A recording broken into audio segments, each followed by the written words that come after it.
because he knew previously, as we all know,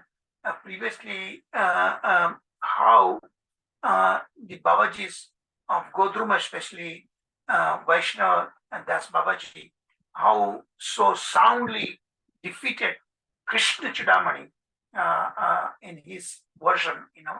So he did not, Nyayaratna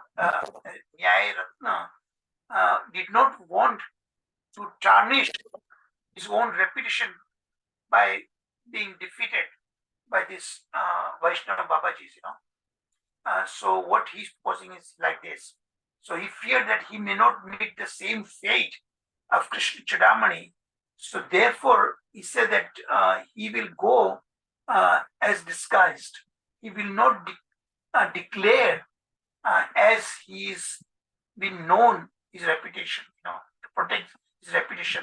So he instructed Harihara, take with some other scholars with you and go ahead of me and then set up a kind of stage for the debate with these Vaishnava Babajis of Godruma. Okay, so he kindled the fire debate. He initiated that, and then I will come with you. So he accompanied by Nyayaratna and other scholars.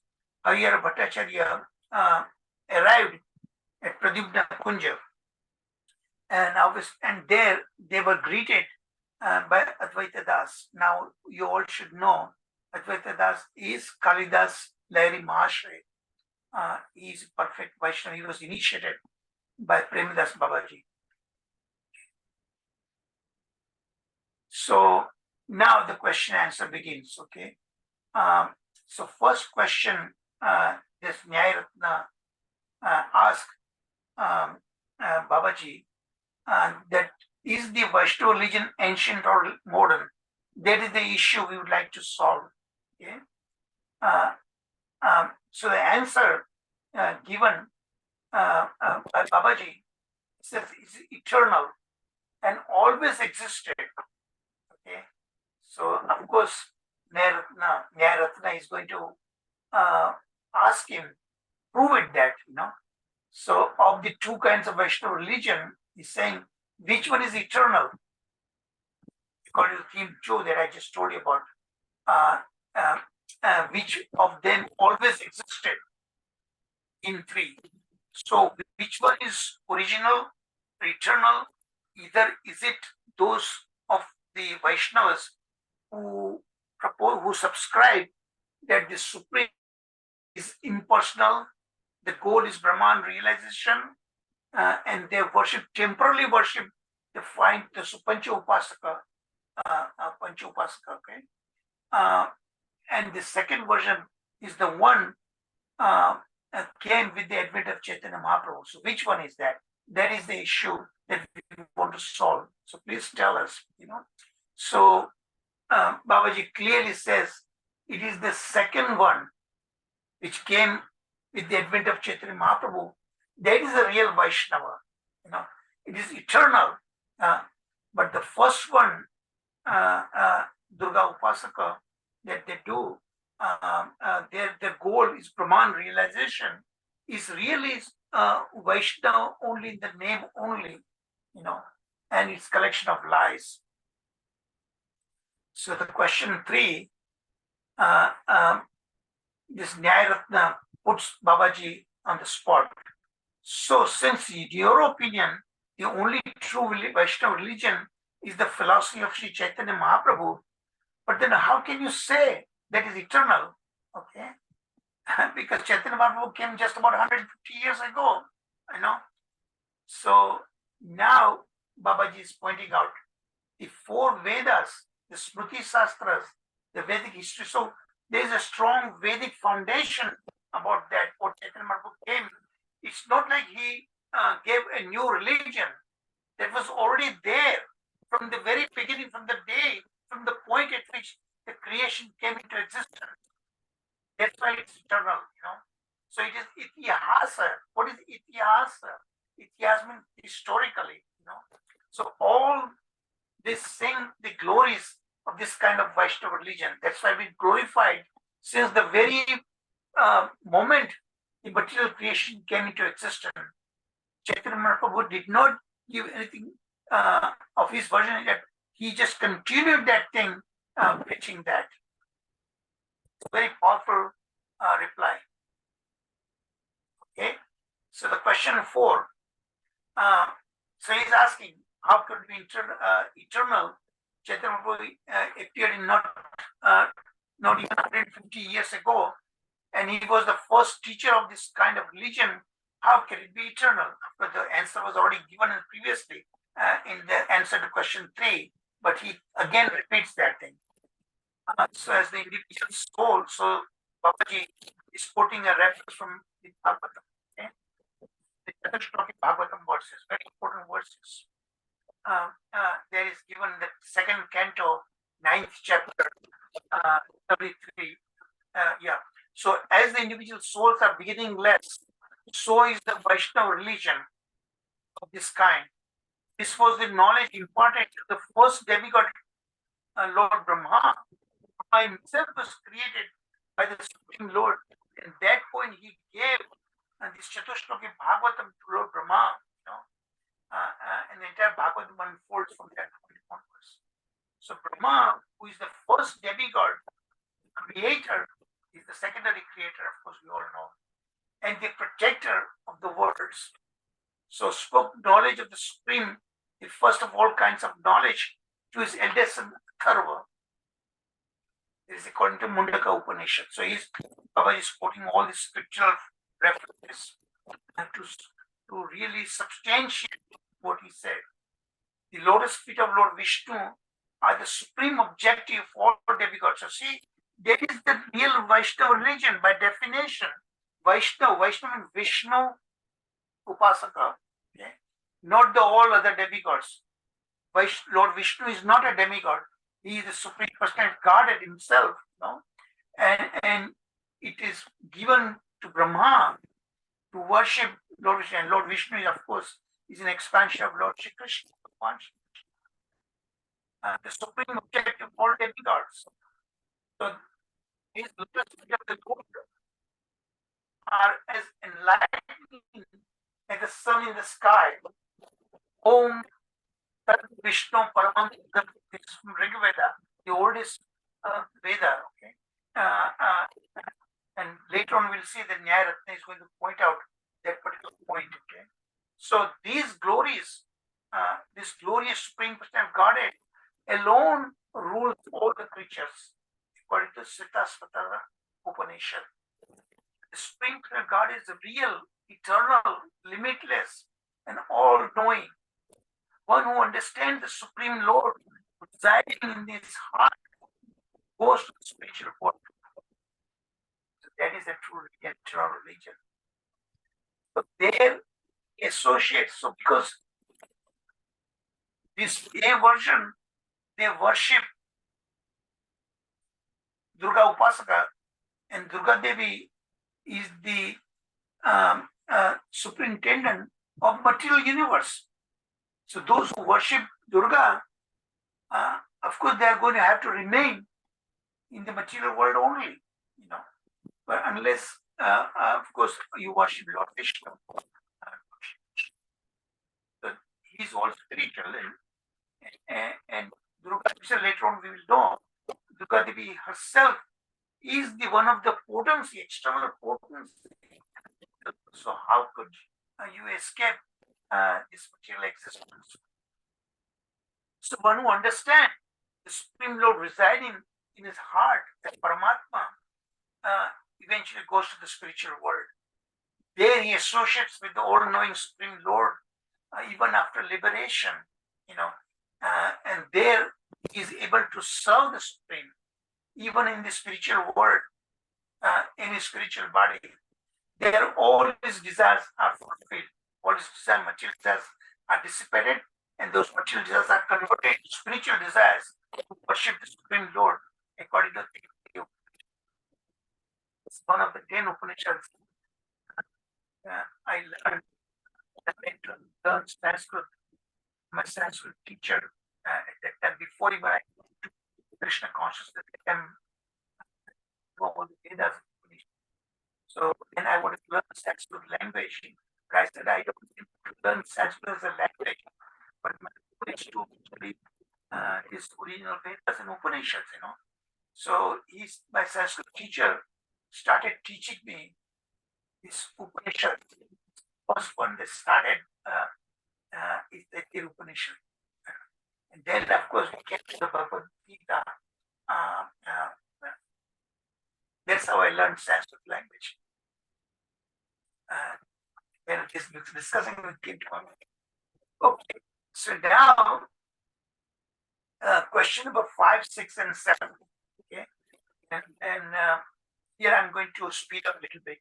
It's not that difficult to understand. So now that is countering.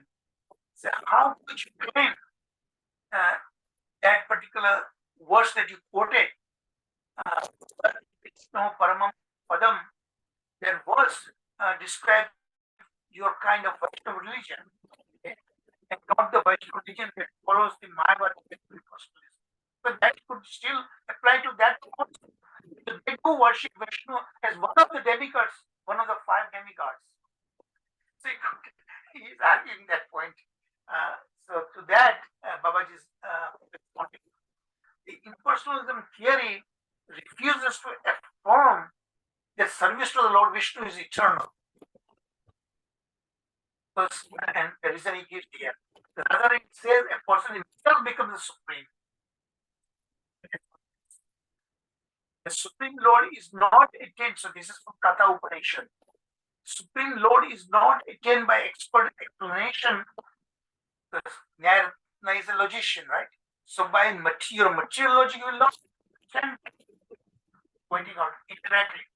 Obviously, Bhakti did not insult so he's indirectly that by your this material logical approach, you're not going to understand that. So by vast intelligence, nor even by much hearing, that you can understand that. He is attained only by one who is himself Krishna chooses, especially those who are his devotees. Such a person, he manifests his own form. That's exactly what Katha Upanishad says that. I is quoting all these Upanishads, Shruti, because that's how these logicians are convinced. These Smriti Shastras, Srimad Bhagavatam or Puranas, they don't respect them. Okay, the second answer. Service and surrender to the Lord are the only true religion. By following that religion, one attains the supreme Lord's mercy. Only then one is able to see the Lord's eternal form. And not by this material logic, vitarka, you are going to be able to understand. You should go to the Shastra, and Shastra is given by came about its existence from the very lotus mouth of the Supreme that he parted on the very moment he created this material universe and he created Lord Brahma, and he gave that knowledge in the 4 Chatushloki Bhagavatam verses, 8 verses Bhagavatam. By following that religion, one attains the Lord's mercy, and only then one is able to see the Lord's eternal form. By cultivating impersonal speculation, one will not attain that form of the Lord. Again, absolute truth. Brahman realization is the beginning, impersonal, okay, all pervading. Then comes to the second level, which is more advanced. This is a Paramatma realization, okay, in the heart. But complete Bhagavan realization, then you will know about it. What is the absolute truth? Because the pure Vaishnava religion has its root in the Vedic formation, Vedic scriptural formation. And there is this eternality concept is born with it. That Vaishnava religion, Sri Chaitanya Mahaprabhu didn't set it. He did not originate. He brought and revived that. That's what Chaitanya Mahaprabhu did. It's undoubtedly the one taught in the Vedas. Vedas is the oldest one, which is the beginning. Question 6 and 7. Does any Vedic passage really affirm this idea that the worship of Krishna and not impersonal knowledge is the highest attainment? So basically, his question: what is the scripture foundation? Is the name Krishna really found in the Vedas? We have not heard it. So now Babaji is quoting this specifically, that Krishna himself is mentioned in the Vedas. Rasa, Raso, Vai, Sa, all these springs and couplets, Krishna is the reservoir of all transcendental mellows. To attain Lord, Krishna, to attain Lord Krishna, I surrender to Sri Radha. To attain Sri Radha, I surrender to Lord Krishna. That is what the Upanishad said. Both Radha and Krishna. So he said, Babaji said, I can quote scores and scores of Vedic words proving that devotional service to the Lord Krishna, is the highest attainment. It is not the word. So he said, is not the word Shama. Actually, somewhere in the Upanishad, the word Shama is used for Krishna. But Shama itself is Krishna, that everyone knows. Word Shama, a name for Lord Krishna. And then there is again in Rig Veda, said, then I saw a coward boy who will never die.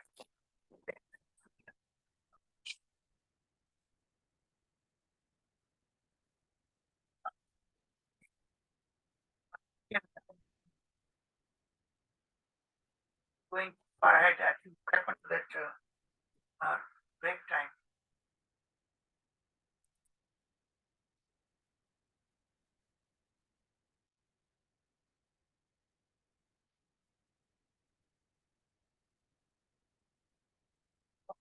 Private break. And we are, yeah, it's approaching, yeah.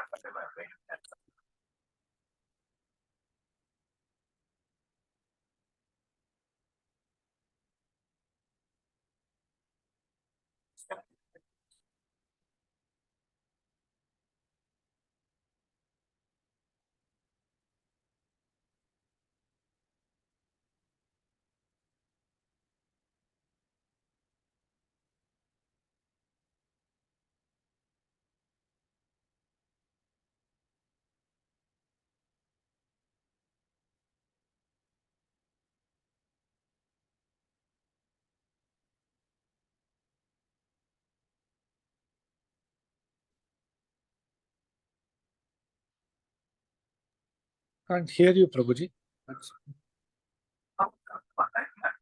Everybody is still able to see this, my slide, my screen? No, Prabhu.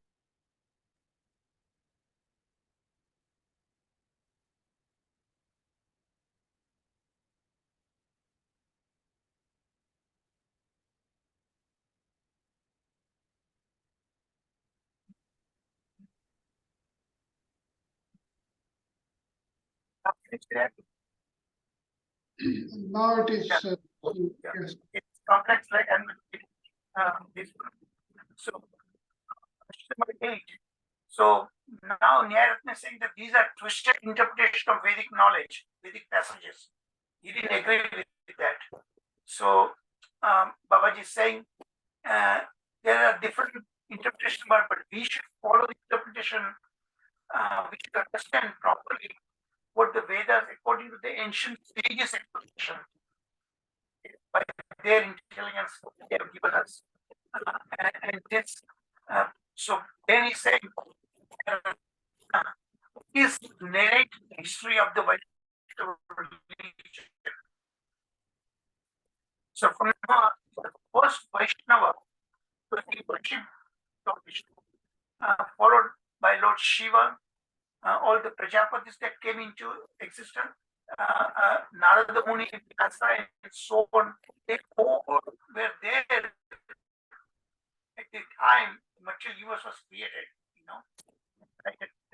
So genuine Vaishnava is one who is free from the three modes of material nature. Second point, now the Ityasa, Mahabharata, Ramayana, and the Puranas are also the histories of Vedic civilizations. Third point, as the Vaishnava from the very beginning, they were Prahlada, Dhruva, Manu's son, Andrew's son. This is right in the first Manvantara when Swayambhu Manu was there. Okay? Creation came more recently came into existence. So right from that point onwards, everyone the worshippers of Lord Vishnu. So the true Vaishnavas were there even that point, that time.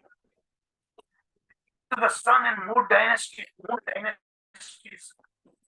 there's a spike, moon, Chandra Vansha and Surya Vansha. The dynasty kings who came into those dynasties, as well as the great Munis and Rishis, were all devoted to Lord Vishnu. And these things are recorded in the description of the three yugas, Satyuga, Treta Yuga, Dwapar Yuga. In the Kali Yuga, these four acharyas came into Ramanuja Acharya, Madhvacharya, Vishnu Swami Acharya, Nimbarka Acharya. And they brought all many thousands by their disciples to spread the pure Vaishnava religion. So the question number 10, what kind of Vaishnavas are Prahlad and others? The answer is Prahlada was a pure devotee. Without an impartial investigation, one cannot understand the true meaning of the scriptures. So we have to understand, we have to hear these pastimes about the such exalted disciples of the Supreme Lord, the devotees of the Supreme Lord.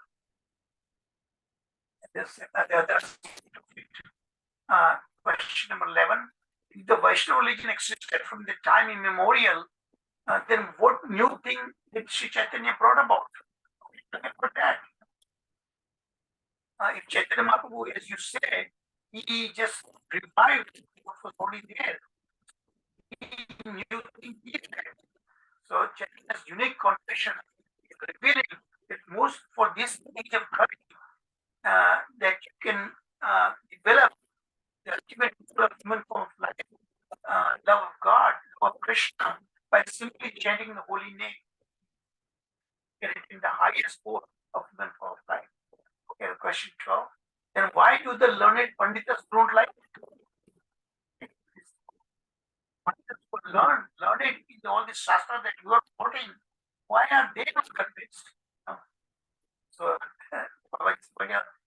the so-called word Pandita, you should understand what is the meaning of Pandita. Pandita means one who has brilliant intelligence. The so-called Pandita that you are talking about of Kali Yuga, they don't belong. They will never have story or debate to settle these things because their intelligence is intimate with material law. Question 13. Granted, it is hard to find genuine Panditas in this day and age. Why is it that the great Brahmanas in the mode of goodness and born in exalted families are ferociously opposed to your version of Vaishnava religion? Answer: the great acharyas I listed,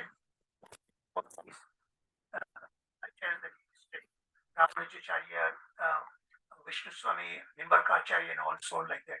They're all very exalted Brahmanas themselves. See, Chaitanya was a Vedic Brahmana. They all preached the Vaishnava religion, the true Vaishnava religion. Those Brahmanas who criticize are due to the influence of Kali Yuga. Please do not come to the wrong conclusion about the Vaishnava Brahmanas. Why do many low-class people embrace the Vaishnava religion? If you are talking about intelligence, the low-class people don't have a higher level of intelligence. How they are the one who adopt your religion? So the answer is because being naturally humble, the Vaishnavas consider them good candidates. The humility doesn't mean low class or high class. They are humble by nature, and those are the ones who are very dear to Lord Shiva.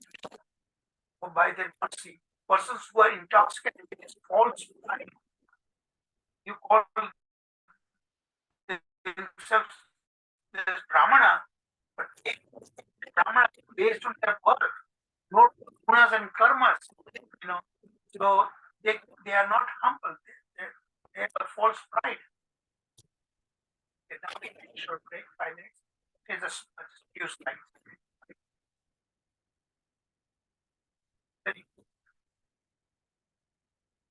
This complex philosophy. I look at this is a complex philosophy straight forward. The Babaji is explained very clearly. Prabhuji, your voice is not clear. Okay, now we have break time now. No, it's breaking, Prabhuji, since so long. Yeah, almost about 10-15 minutes. It's breaking actually. 10 minutes minimum. There might be problem with mic. Ah, How are you? I'm sorry. yeah, it was great. No, it is very good now. So, It's my stupidity. This was a sometimes we feel we don't want to disturb you from the flow. no. Please speak up. Otherwise, it'll go in west. Whatever I speak. Yeah, And next time it happens, point out to me immediately. so I can correct Yeah. myself. Sure. Thank you.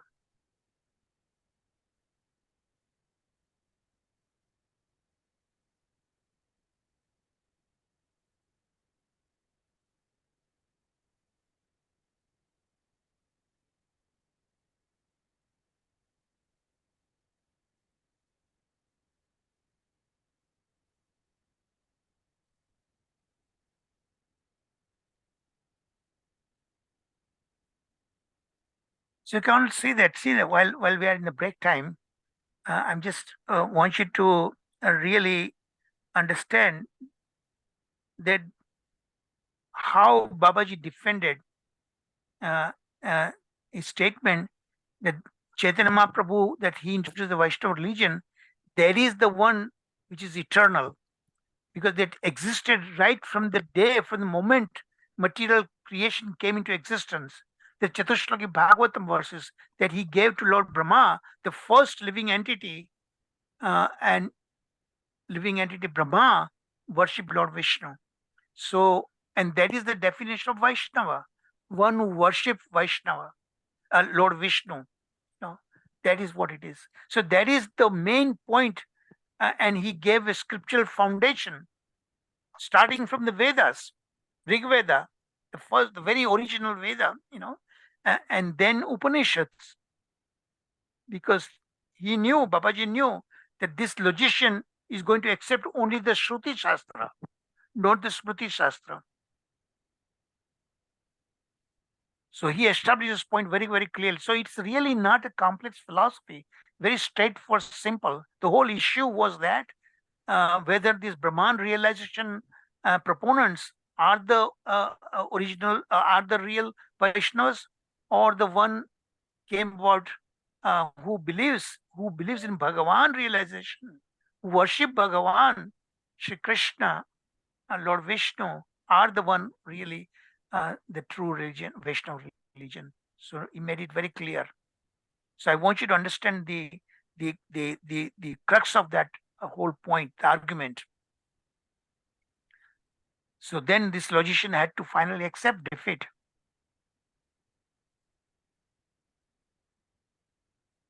He was totally negative about, remember in the beginning?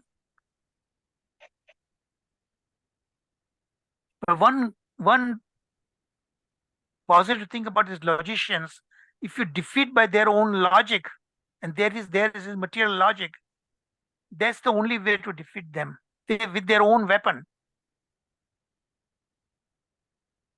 And then slowly bring them to the level of spiritual logic.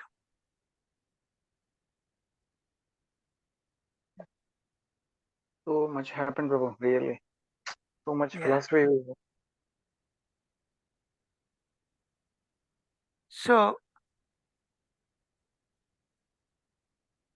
philosophy is complex, difficult, but you have to understand, if you break it into smaller units, Yeah. then it's not that difficult, really. It's very Correct. straightforward. Okay, now let's continue. Yes, Prabhuji. Nutshell is we have to chant Yes, That is why we exactly. have such In a order to philosophy. understand, and Yeah. that's what Krishna says, Bhaktya Mama Bijanati. You know, you cannot understand Krishna unless you chant Hare Krishna. Okay. So now this is the final slide. Uh, this again, I will break it into several segments. Okay. Now here the question 15 through 20. So this is 15 and 16 questions. Why you have no respect for our Sankaracharya? And they are the Mayavadis, because their guru is Sankaracharya, who is a shoreless ocean of spiritual knowledge. So the Babaji is responding that it's not true that we don't worship, we don't respect Shankaracharya. You know, in the previous class, one of the class, I mentioned that when this word came out at the very beginning, Premadas Babaji and this Vaishnavas, before he became Vaishnavas Babaji, he said that question, the same question, because he came from that Mayavadi school actually in the beginning. But then Premadas Babaji replied, when the word came, mention came about Shankaracharya, he said, we worship Shankaracharya very highly actually, we respect, because he is Lord Shiva himself, the greatest Vaishnava. So Shankaracharya is an incarnation of Lord Shiva himself, and who we consider the greatest Vaishnava.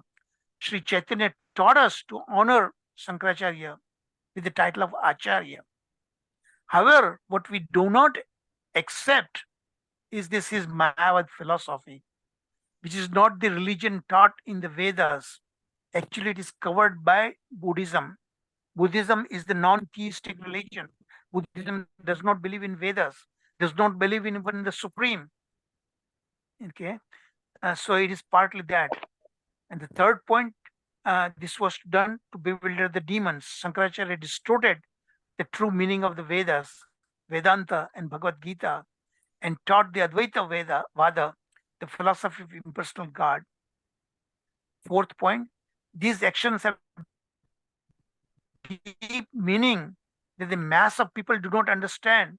Why was the impersonal philosophy needed to control the demons? That is the point actually, and he criticized that point.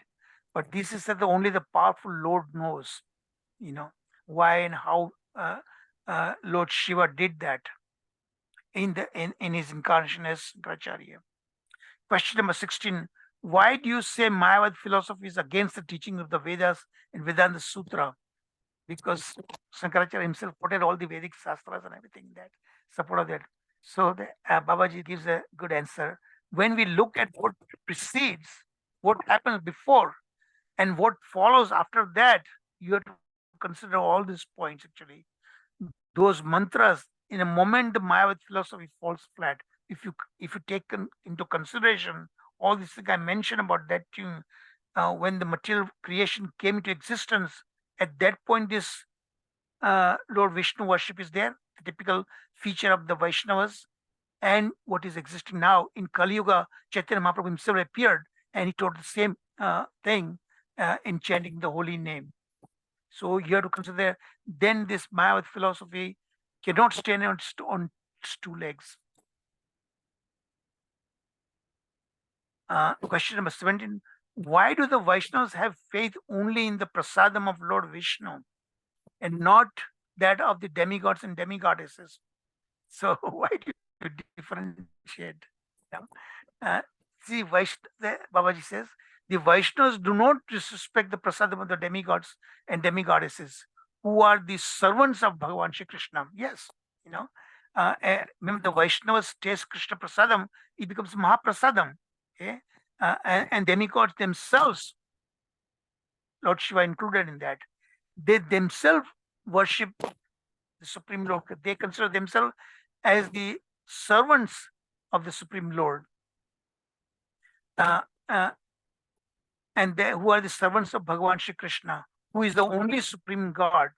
They are the demigods, and the demigods are the appointed administrators of the universe. And they are very pious souls. We should also not disrespect them. But if this comes, so by accepting the prasadam remnants left by the devotees, so those demigods that you're talking about, they themselves are servants of the Krishna, and when they taste, we worship, we respect in that regard only. It becomes Mahaprasadam. So one attains the pure devotional service to the Lord in that way, that recognize who is the supreme.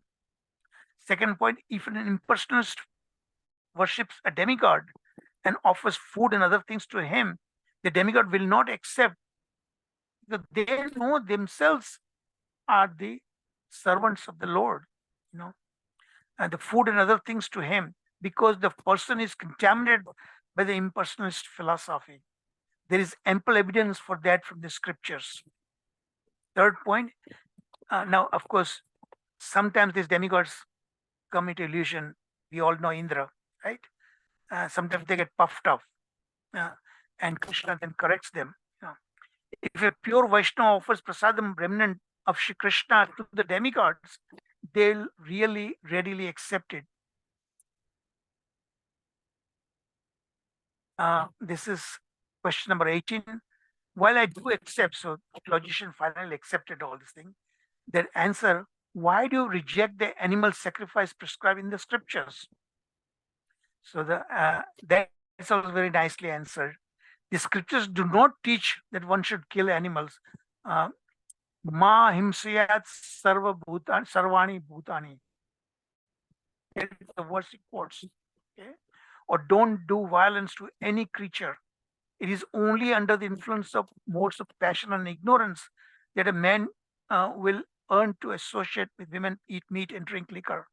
And that is the problem. The Bengal existed in West Bengal, today's West Bengal. The animal sacrifice, because they were Kali worshippers, Durga worshippers, to curb such personal propensities, the Veda prescribed association with a woman in marriage. So what is the right way of doing that? Killing animals in sacrifice. So that is mentioned in Vedas for a particular reason that you understand. And drinking liquor at certain ceremonies. That is the purpose of the Vedic scriptures.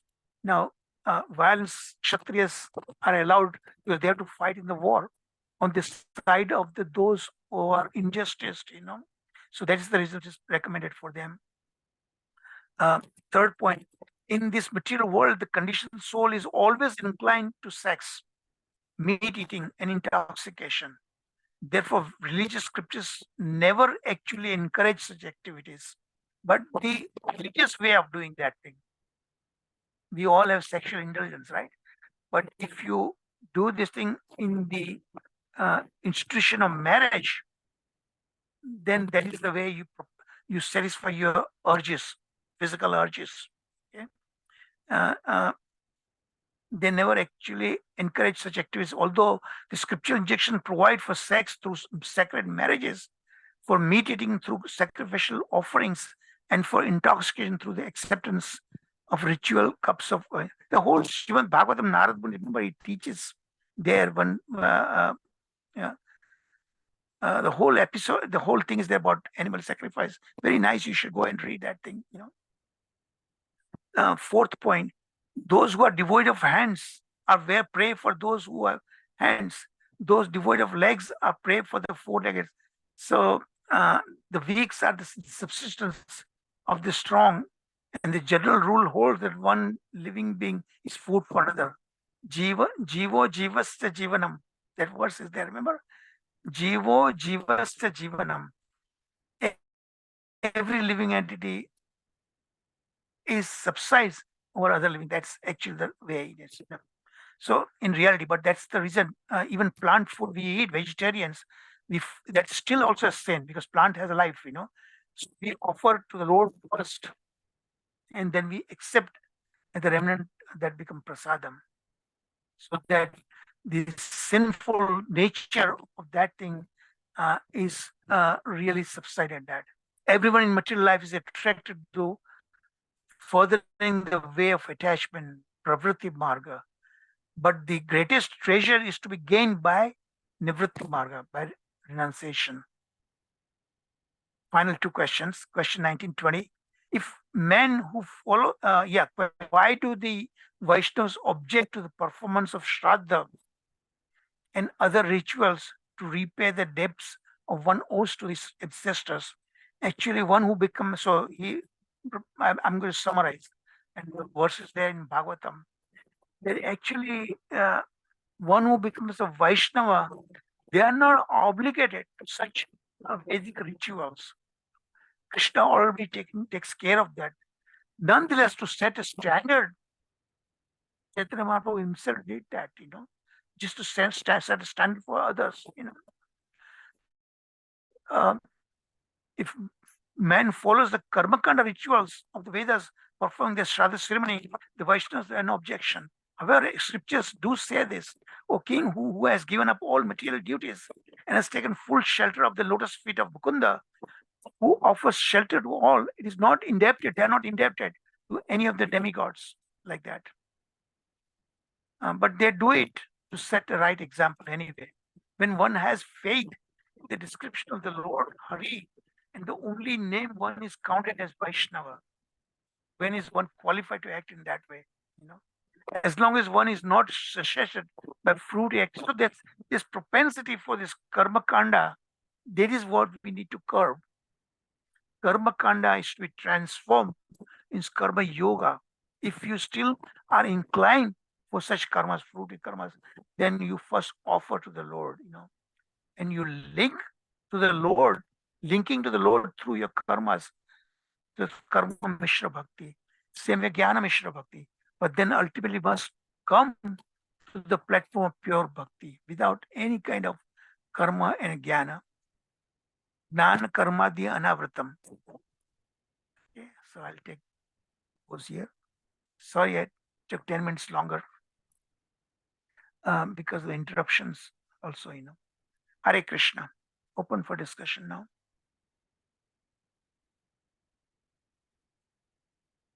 Hare Bol.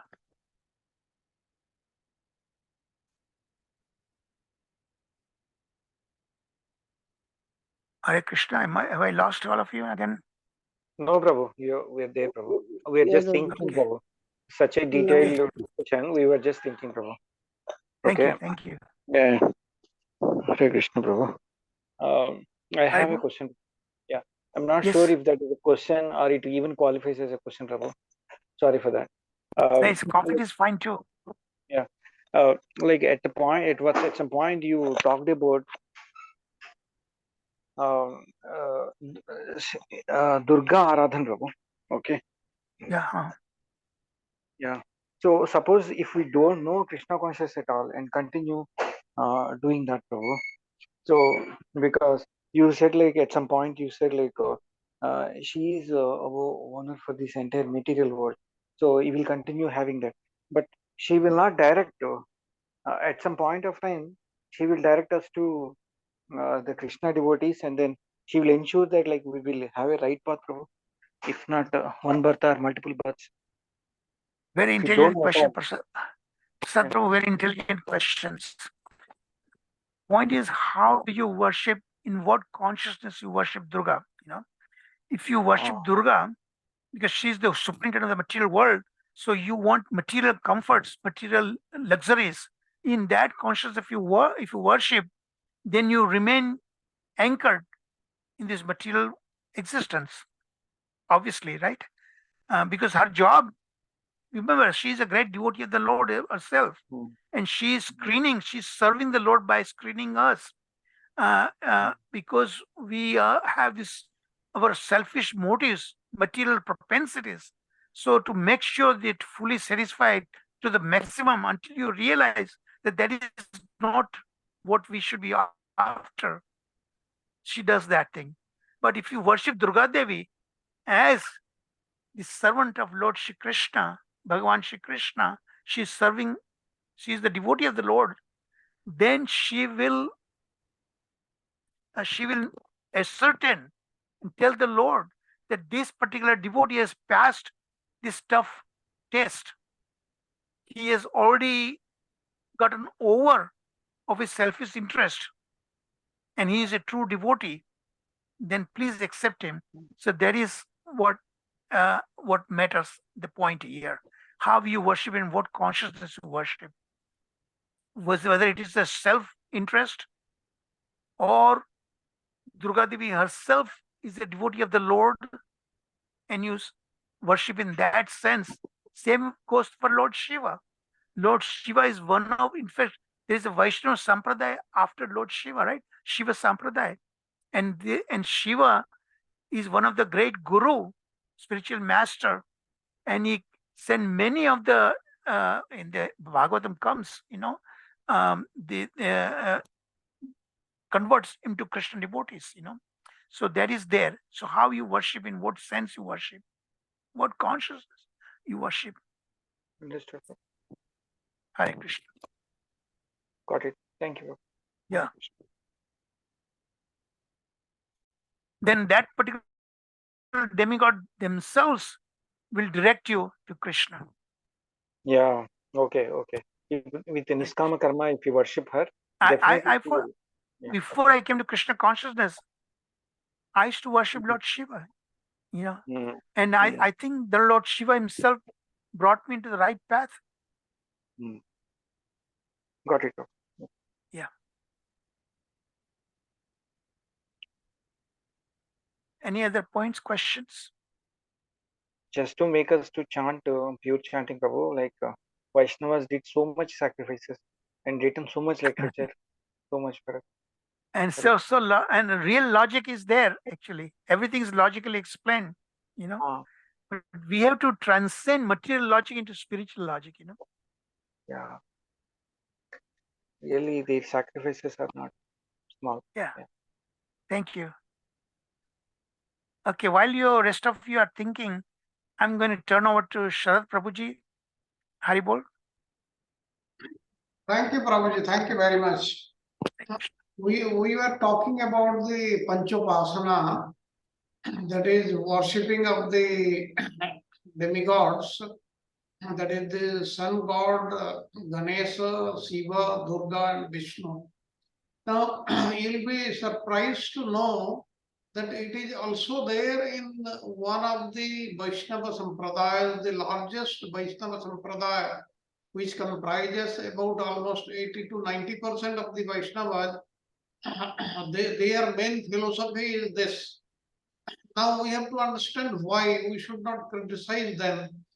Even if you see today, the Shankara Sampradaya, they also follow this.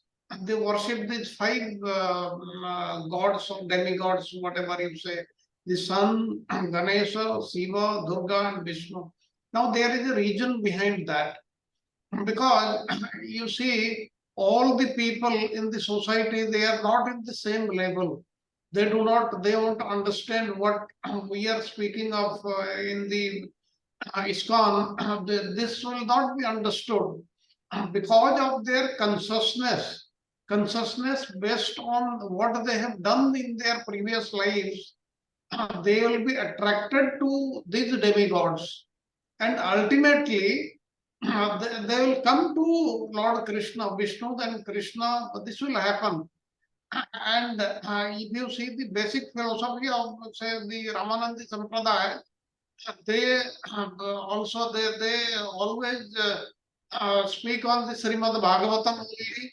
They take Bhagavad Gita and Srimad Bhagavatam as the main scriptures, and their final philosophy is, unless you take shelter of the divine couple Radha and Krishna, there is no chance of liberation.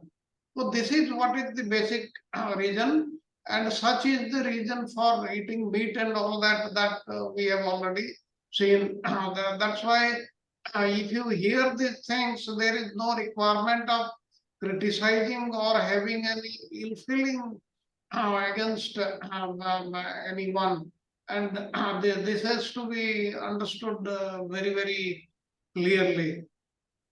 Then another very interesting thing I found just recently, I must tell you, we generally believe that the word Hindu is not there in the Vedic scriptures, and the Muslims or the invaders who came here, they called us Hindus because we live on the banks of the Sindhu Nadi.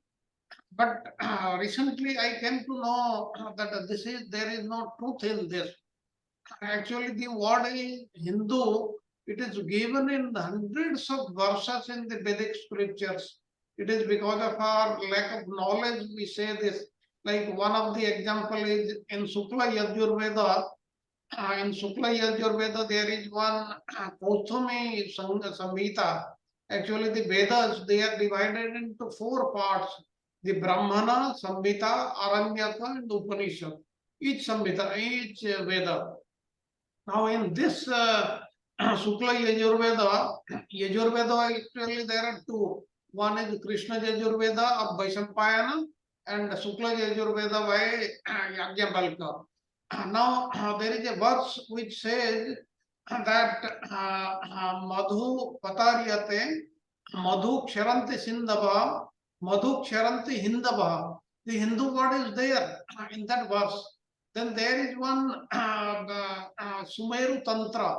In Sumeru Tantra, it is given very, very clearly that Himachalam Samarabhe Yavad Indu Sarovaram Tatrasta Janata Jato Ta Hindu Hikshate.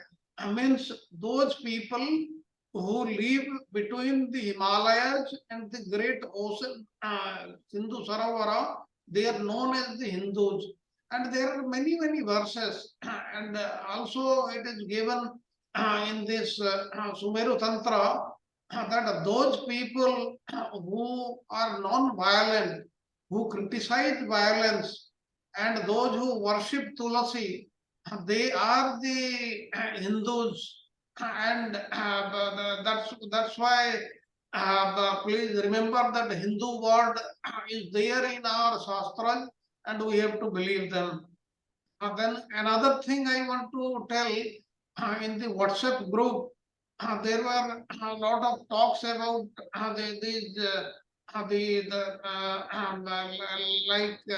shortly Radhashtami will be coming, Janmashtami, then Radhashtami, like this, and the various birthdays have been given the date wise. I was asked if these are correct or not correct. I said I'll clarify during the class only. Now, please remember about the Ashta Sakhis. There are 8 Sakhis: Lalita, Visakha, Chitra, Tungavidya, Champaklata, Indulekha, Rangadevi, and Sudevi. Now, what is the birthdays or their difference in ages in relation to Srimati Radharani? Now, Visakha Devi was born on the same day and the same time as Srimati Radharani. That means they are of the same age. There is no difference in age. Whereas Lalita Devi is 27 days older. That means she was born 27 days earlier. Now this year, Radha's birthday, that is Radhashtami, is coming on 23rd September. And 27 days before that, Lalita Devi was born. Visakha was born on the same day. Then the Chitra Devi. Chitra was born 26 days younger to Radha. Now 26 days younger means after Radharani. That will come in the month of October. Then Tungavidya Devi is 5 days older than Radharani. Then Champaklata Devi, she is 1 day younger than Radharani. That means Radharani is 23rd September this year. Her birthday is 24th September. And Indulekha is 3 days younger than Radha. And that means Radha is 23rd September and her Indulekha is 26th September. And Rangadevi and Sudevi, they are twins. And their birthday will come they are 7 days younger than Radha. That means their birthday will come on 30th September. That means in the WhatsApp group, what were given, except one, all are correct. That is Tungavidya Devi. She is 5 days older than Radha. whereas it was calculated there in the WhatsApp group that it is 15 days, which is not correct. This is how it is to be. What the authority I am telling you, what is given in the Radha Krishna Ganodesh Deepika, which is written by Rupa Goswami. That is what is the authority. It is everything is given. How many days younger or older than Srimati Radharani? That is what is given. This much, Prabhuji, thank you very much. If we have any more questions, then they can be answered. Hare Krishna. Any other questions, comments, please? Vibhu? None? Then I'm going to request Samatha Mataji or Raksha Mataji to do the Nashima prayer. Either of them. Yes, Prabhuji, Hare Krishna. Today Raksha Haribol. Mataji is not here. So Okay. I'll do the Narasimha prayers. Please.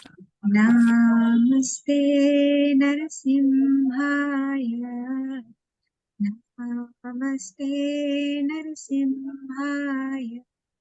Praladalaadaine. Praladalaadaine. हिरण्यकाशी पूर्वक्षः हिरण्यकाशी पूर्वक्षः शीलटङ्कानकालाय शीलटङ्कानकालाय तो नरसिंहा परतो नरसिंहा इतो नरसिंहा परतो नरसिंहा यतो यतो यामि ततो नरसिंहा यतो यतो यामि ततो नरसिंहा पाहि नरसिंहा हृदये नरसिंहा पाहि नरसिंहा हृदये नरसिंहा नरसिंहमदिं शरणं प्रपद्ये नरसिंहमदिं शरणं प्रपद्ये तव करकमलवरे नखम् अद्भुतशृङ्गम् दलिता हिरण्यकशिपु धनुभृङ्गम् केशवद्रीता नरहरिरूपा जय जगदीश हरे जय जगदीश हरे जय जगदीश हरे तव कर कमलवरे नखम् अद्भुतशृङ्गम् दलिता हिरण्यकशिपु धनुभृङ्ग केशवद्रीता नरहरिरूपा जय जगदीश हरे जय जगदीश हरे जय जगदीश हरे जयो नरसिंहदेव जय नरसिंहदेव नरसिंहदेव जय नरसिंहदेव जय प्रहलाद महाराज जय प्रहलाद महाराज प्रहलाद महाराज जय प्रहलाद महाराज निताय गौर हरि बोल हरि बोल हरि बोल निताय गौर हरि बोल जय जय प्रभुपाद प्रभुपाद प्रभुपाद जय जय प्रभुपाद जय जय गुरुदेव गुरुदेव गुरुदेव जय जय गुरुदेव हरे Krishna thank you Prabhuji Thank you. Thank you very much, Samatha Mataji. Thank you so much. Hare Krishna, everyone. Please accept my humble obeisances. All glories to Prabhupada. All glories to Srimad Bhagavatam. All glories to all the 6 Goswamis of Vrindavan. All glories to all the Vaishnavas. So we'll continue with lesson 16 tomorrow. Until then, I wish you all the wonderful time ahead. Haribol. Thank you. Very good, Prabhuji. Thank you, Prabhuji. Right. Thank you, Sarath Prabhuji. Thank you, Prabhuji. Thank you. I had Thank you, network Prabhuji. issue. Charu भाई जी Attend properly.